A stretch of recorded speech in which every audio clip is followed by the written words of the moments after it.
Have you ever gone into a workout and you find that you're still exhausted from the previous one? This is a common problem. And then from there it snowballs. Next thing you know, you have a crappy workout, and then you go into the next workout and you're still exhausted from the previous workout where you were also exhausted from the previous workout. It becomes a vicious cycle. You just never are able to quite catch up with like the recovery demands that you're placing on your body with all these hard workouts. You don't really want to scale back your training. You don't want to just say, okay, I'll just do maybe only one workout a week or less overall mileage. You feel like you're doing a manageable amount of training, but for some reason you're just not quite recovering from it properly between the workouts, and you're not able to really absorb the training. In this video, we're going to talk about 5 essential steps to proper workout recovery so that you can have more energy between the workouts, be able to tackle your workouts with more quality, and also be able to recover better between the workouts so that you end up recovering at a much faster rate and also improving much more rapidly. Number 1, you need to get a cool down. This is an essential step that so many people miss. I think it mostly has to do with the fact that, you're always in a rush, whether it be like you're trying to get to work on time or school, whatever it is, you're always in a rush. It's rare to have, unless you're a professional athlete, it's rare to have the time to get your workout in and then,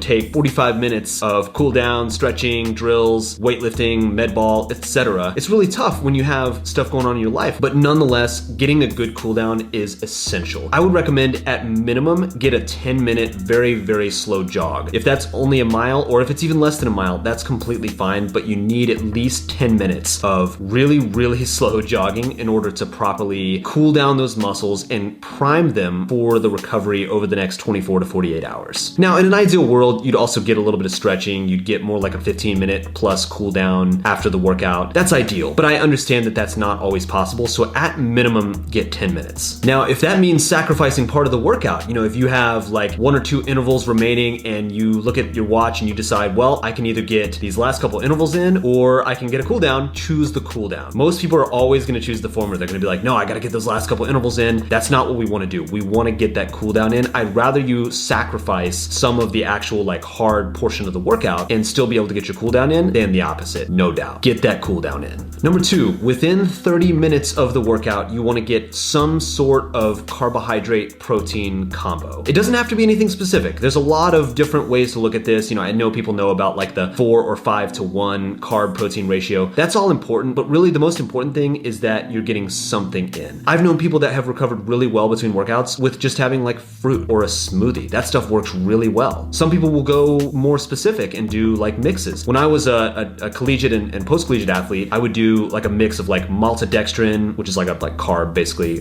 corn, mixed with whey protein, and also have a Gatorade. So that way I'm getting the carbs from the maltodextrin, and it was a lot. I'm getting some protein from the whey, it was like 20 grams or so. And then I'm getting the electrolytes and also water from the Gatorade, because that's an important part too. Not just the carbs and proteins, you also need to replenish your fluids. Regardless of if you were taking in fluids during the workout, you need to replenish those fluids. But really find something that works for you and find something that you're gonna do on a consistent basis. If like putting together this extensive mix is gonna be something that maybe you do every now and then, but you just forget to do, or you don't have time to do on a more consistent basis, don't do that. Do something that's gonna work for you, even if it's like a simple protein bar. Liquid stuff is best because you don't have to digest it. You just are able to get it in, shuttle those nutrients to where they need to go as quickly as possible. But whatever works for you, whatever you're gonna do on a more consistent basis, that's fine. Just try to get maybe carbs and proteins, not a lot of fat ideally here. I really went for no fat personally, but if you eat a little bit of fat, some people do well with some nuts or some peanut butter after a workout. Never worked for me, and I'd rather not slow down this process. So ideally just carbs and proteins, but don't worry about it too much. Just make sure you're getting something in within 30 minutes of your workout. Number 3, within 2 hours of your workout, ideally you want to be getting in a quality meal. So you've had your little shake or your protein bar or your fruit and nuts or whatever it is that you had like 30 minutes after the workout. You've already had that. Now about an hour and a half after that, we want to get in some sort of quality meal. Now at this point, we still want to be careful with fat. This is a bit of a debate here because a lot of people will include a good bit of fat here. I really think we're still in that window where recovery is just so important, where those muscles are just like dying for these nutrients. Your cells in your body are just craving all this nutrition that we need to send their way as quickly as possible. So we're still gonna ideally focus on carbs and proteins, but we're not gonna go so like high glycemic like we did with the post-workout recovery shake. That post-workout recovery shake, we want it, like higher glycemic sugar and stuff like that is totally fine because we just need to like shoot that into our muscles as quickly as possible. At this point, we can go a little bit more towards that low low glycemic, I would still personally choose like white rice over brown, white potatoes over sweet potatoes, whatever. I would still choose like the slightly higher glycemic stuff, but we're not just like dumping sugar directly into our body. At this point, we can actually have a legitimate meal. So ideal here is definitely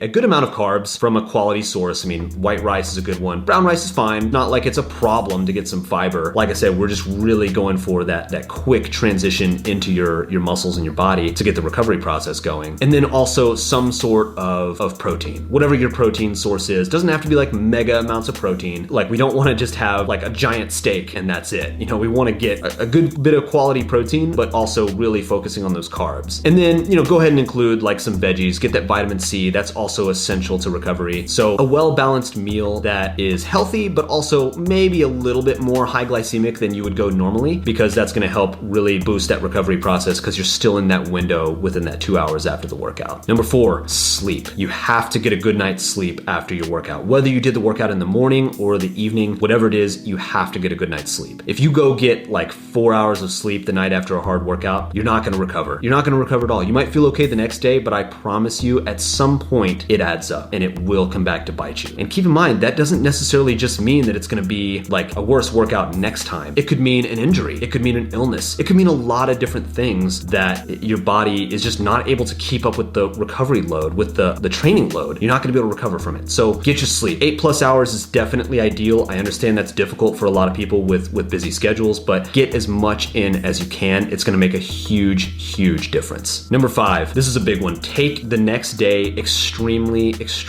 easy. I'm actually a big proponent of running the day after like harder workouts and even like maybe long runs. I like getting an easy jog in as opposed to taking the day completely off, but the run needs to be extremely easy. This isn't the day to like prove to yourself that your fitness is improving because your easy pace is getting faster. This is not the day for it. This is the day to slog. This is the day to emulate the Kenyans. You know, the Kenyans will go out there on their easy runs and do like, they'll start at like 9-10 minute mile pace. And these are guys who run a marathon at like 5-minute pace or faster. They'll start extremely slow, maybe build up towards the end to where they're going a little faster, but really the idea here is just time on your feet. You know, go run anywhere from 30 to 60 minutes the day after a hard workout. Super slow. Don't worry about your pace. Just make sure that you're running extremely easy. And this is going to do wonders. This is going to shake out your muscles. This is going to get rid of all that lactate in your blood and just get all the crap out, you know, and you're going to feel so much better. Maybe not during the run, maybe not even right after the run, but the next day after that, when you might even be working out again, you're going to feel that much better. Take your easy days, especially the day after a hard workout, extremely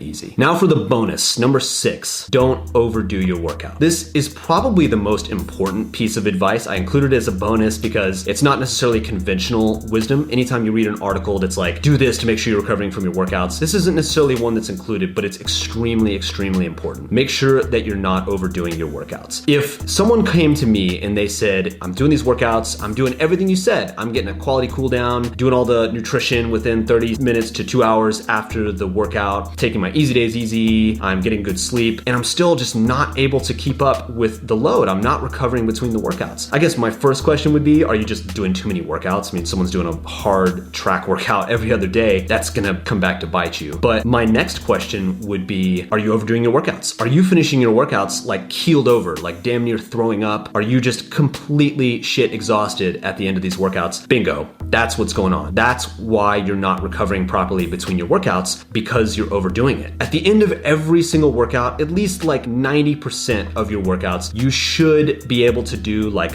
one more rep or one more mile or whatever it is at the end of the workout at the same pace without like killing yourself. Like if you had to, if it were a race situation and let's say you're doing 5 times a mile, okay? You're doing 5 times a mile like threshold pace. Ideally, you finish that workout, especially a threshold workout. You finish that workout and you could do 6. You could do a 6th one if you really wanted to. If you needed to, if you like really went for it, you could do that 6th one. You don't, because you're gonna stop right here even though you could have gone right here. That's what we want. You want to have a little bit of something left at the end of your workouts. Now, a lot of people don't really understand that. That doesn't really make sense because it seems like, wait, I'm supposed to work as hard as I can. How am I gonna ever improve if I'm like leaving something out on the track or out on the roads? The thing is, you're gonna recover so much better that you're gonna be able to do more work in a week or a month's time, as opposed to if you were doing the workouts way too hard. When you do those workouts, when you really rip those workouts and all out intervals and just completely dead throwing up afterward, can barely walk, can't even get your cool down in, that's great, but you're not gonna be able to do a workout 2 or 3 days later. It's not gonna happen. And if it is, it's not gonna be of high quality. So what you get done at the end of the week is not gonna be that good. Instead, put more of a focus on the overall training rather than any one workout and kind of get those B+ workouts. Those workouts that are really solid, or even Bs or B minuses. Get those really solid workouts, but not necessarily like home run out of the park. That way you can get those in consistently across weeks, months, and not have to take like so much recovery time between your workouts and between your harder efforts. So follow those steps. Make sure that you're getting the nutrition right, the sleep, hydration, taking the easy days easy, and just not taking those workouts so hard. And you're gonna be able to recover so much better between them. You're gonna get better faster because you're able to get a higher quality workload in week by week by week without getting injured, sick, or overtrained. I hope you liked this video. If you did, give it a like and subscribe, and I'll talk to you guys soon.